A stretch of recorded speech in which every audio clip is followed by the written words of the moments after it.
Halo pemirsa Steven, pemirsa Hidup Sehat, kembali lagi bersama saya Dr. Bobi Tanamas. Nah, hari ini kita akan membahas lagi nih seputar keracunan makanan ya. Di sini kita sudah kedatangan narasumber baru. Siapakah itu, Tan? Ya, ini sudah ada Dr. Irsan, spesialis penyakit dalam. Iya. Halo dokter, selamat siang. Halo juga, Halo. selamat siang. Dokter, ini saya mau tanya dulu ya dok ya.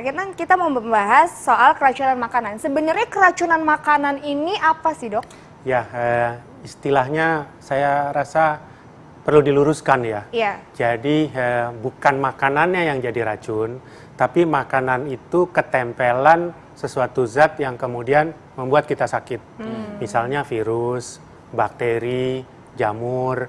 Jadi makanan itu disertai oleh masuknya bakteri. Kalau keracunan makanan kan berarti makanan itu nggak boleh dimakan lagi sampai kapanpun jenis itu. Jadi makanan, kan sering ceritanya makanan basi, makanan yang tidak dimasak dengan sempurna, ada virusnya, ketelan, terjadilah gejala yang disebut keracunan makanan itu.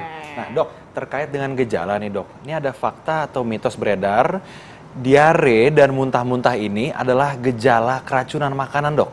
Fakta atau mitos dok? Fakta. Fakta dok. Oh fakta. Ya, fakta banget. Jadi bahasa medisnya, Fakta banget ya. bahasa medisnya keracunan makanan itu adalah gastroenteritis. Yes. Gastro itu asalnya dari gaster, artinya lambung. Enteritis itu usus. Kalau lambung kena serang oleh tadi kuman dan sebagainya, dia ngebalik ke atas, jadi muntah.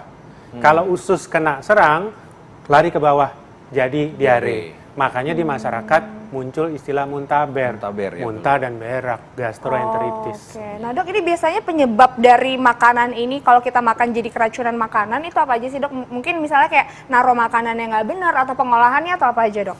Ya, sebetulnya bukan makanannya ya, tapi sesuatu yang menempel di makanan itu. Oke. Jadi nggak bisa bilang saya keracunan kentang, berarti saya mencret muntah habis makan kentang, selanjutnya saya nggak boleh makan kentang. Jadi yang masalah adalah makanan ini yang ketempelan. Bisa karena naruhnya salah, pengolahannya salah, disimpan udah 3 hari, 5 hari baru dimakan, sehingga tumbuhlah kuman, virus, jamur di makanan tersebut. Oke. Nah dok, ini mungkin masyarakat di rumah perlu dan mau tahu dok tentang seputar keracunan makanan ini nantinya akan bisa menyebabkan kerusakan organ-organ dalam tubuh dok. Itu fakta atau mitos dok? Fakta. Fakta dok. Fakta. Jadi ini masalahnya kena keracunan, kena kuman ini terhadap kerusakan. Yang jelas tadi kan saya sebut gastroenteritis. Ya. Berarti kan yang meradang yang rusak lambung. Enteritis yang rusak usus. Jalurnya kan kita makan, telan masuk lambung, ke usus terus keluar. Itu yang dilalui. Nah, apakah yang tidak dilalui bisa terkena juga? Bisa. Yang paling sering terganggu biasanya adalah ginjal. Ginjal. Jadi kami kalau dapat pasien dengan gastroenteritis ini, kita buru-buru ngecek ginjalnya kena atau enggak. Apakah karena racunnya? Biasanya tidak. Yang sering karena dia kan muntah, mencret, dehidrasi. Nah, kalau dehidrasi, cairan ke ginjal, darah ke ginjal berkurang. Sehingga mulailah naik tes untuk fungsi ginjal. Mulai gangguan ginjal. Pada kondisi yang berat bisa mampet itu ginjal, pipisnya pun nggak keluar. Gitu. Aduh.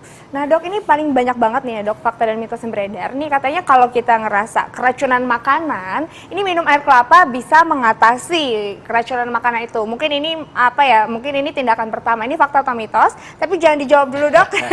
Pemirsa, nanti kita temukan jawabannya sesaat lagi. Jangan kemana-mana, tetap di Hidup Sehat.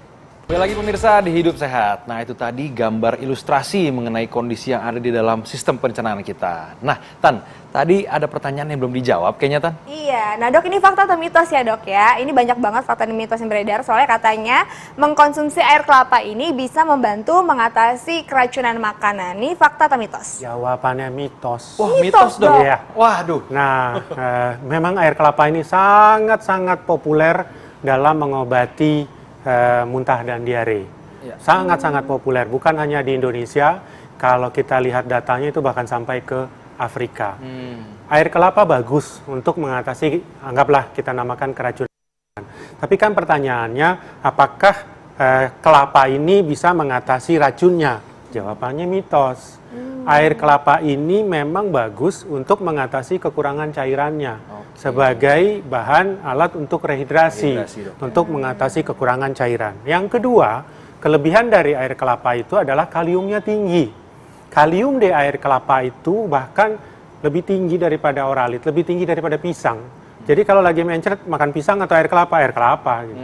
Jadi memang kaliumnya tinggi. Orang dengan muntah dan diare, kalium itu akan keluar bersama muntah dan diarenya. Sehingga terjadilah hipokalemi, badan lemes rasanya. Sehingga kalium ini harus segera diperbaiki. Kalau nggak diperbaiki, jantungnya jadi terganggu iramanya. Sehingga bisa meninggal karena gangguan jantung. Dok, itu kan tadi seputar kelapa nih dok. Gimana kalau misalnya susu dok? Kan ada anggapan di masyarakat juga minum susu itu dapat menetralisir. Mungkin dari bahasa kita mungkin bilas lambung kali dok ya? Iya. Nah ini fakta atau mitos nih dok?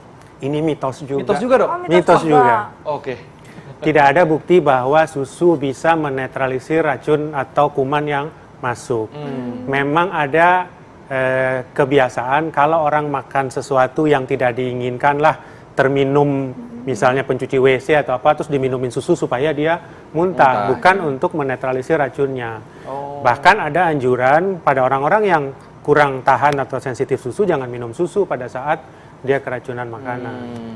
Oh, nah dok, ini kan tadi kan ternyata katanya susu steril, terus juga apa tadi air kelapa, itu bukan untuk mengatasi, ya itu mitos semuanya. Mitos, nah dok, jadi kalau misalnya ada orang nih keracunan makanan, yang paling pertama kali harus dilakukan tuh apa dok? Karena kan banyak banget nih fakta mitos yang beredar di masyarakat. Jadi ini ternyata ini kan semuanya mitos nih. Ini apa nih dok yang harus pertama kali? Pertolongan pertama mungkin ya? Saya koreksi dulu, air kelapa itu bukan tidak baik, baik. Cuma tadi saya katakan mitos karena bukan air kelapanya yang melawan racun.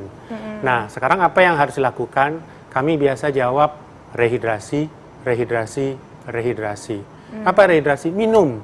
Mau air kelapa, mau air putih dikasih gula garam, pokoknya minum. Muntah dan mencret itu sebetulnya usaha badan untuk membuang racun, usaha. Kenapa sih orang diare? Supaya cepat tuh virus pergi keluar gitu. Nah, tetapi efeknya kita jadi kekurangan cairan. Oleh karena itu, gantilah cairan. Tadi, dok, ya? Iya. Oh, nah dok ini berarti kalau orang-orang yang habis dibilang keracunan makanan terus jadi diare dan muntah, itu ternyata efek bagus badan yang langsung kayak mendeteksi, wah harus ngeluarin racunnya itu. Iya, oh, betul. Berarti tapi memang ada batasannya ya dok, itu yang bikin jadi berbahaya ya? Betul sekali. Ya. Nah dok, tapi terkait dengan ini dok, ada juga fakta dan mitos nih dok. Katanya jangan konsumsi obat mual kalau lagi keracunan dok. Nah, Fakta atau mitos dok? ini mitos. Itu mitos lagi dok? Mitos. Tiga Banyak kali mitosnya berturut hari mitos ini. semua. Nah, ini pertanyaan bagus atau pernyataan yang bagus. Kelihatannya memang benar. Kan tadi saya bilang usaha badan untuk buang racun. Kalau kita minum, jangan-jangan udah berhenti terus nggak keluar kumannya. Ya kan? Jadi biarin aja itu keluar. Tidak, kita kadang-kadang butuh. Kalau muntahnya hebat, siapa sih yang mau tiap 5 menit muntah, 5 menit muntah, ke WC tiap 10 menit, di stop pakai obat itu. Nah, makanya obat itu butuh perhatian resep dari dokter. Karena dokter yang bisa menghitung kapan diberikan 1 tablet, kapan 2 tablet. Karena kalau minum sendiri kok belum berhenti ya, minum lagi, berhenti diarenya, terus perutnya kembung. Nah, itu yang saya katakan boleh diberikan, tapi dengan pengawasan. Oke, dengan pengawasan ya. ada- Jadi, Harus ada pengawasan dan juga perhatian. Tapi bukan cuma obat doang dok yang butuh perhatian. Intan juga butuh perhatian dok. Ini yang saya tunggu-tunggu dari tadi, Intan akhirnya berbicara seperti ini. Oh, dokter Bobi minta dikodein. Enggak. Dok, ini kan berarti dokter bilang kan kalau misal pertama kali harus rehidrasi ya, harus banyak minum air putih, air kelapa atau air apapun yang bagus. Nah, tapi kapan nih dok? Waktu ini adalah sinyal waktu kita sudah harus periksa ke dokter nih dok. Ya, bagus. Dehidrasi itu ada ringan, sedang, berat. Ya, dehidrasi ringan paling berasa lemes saja. Tapi kalau sudah ngangkat tangan pun udah nggak kuat, kulit keriput, suara serak, lidah kering, itu sudah sedang sampai berat. Itu harus ke dokter. Pokoknya yang mengancam adalah dehidrasinya. Jangan memaksakan dalam kondisi dehidrasi di rumah saja. Harus ke dokter. Mungkin perlu diinfus. Oh gitu, jadi itu pertolongannya emang ada di infus atau apapun yang mungkin dari dokternya dok. Karena tiap dia minum keluar, ya harus pakai infus. Iya. Oke.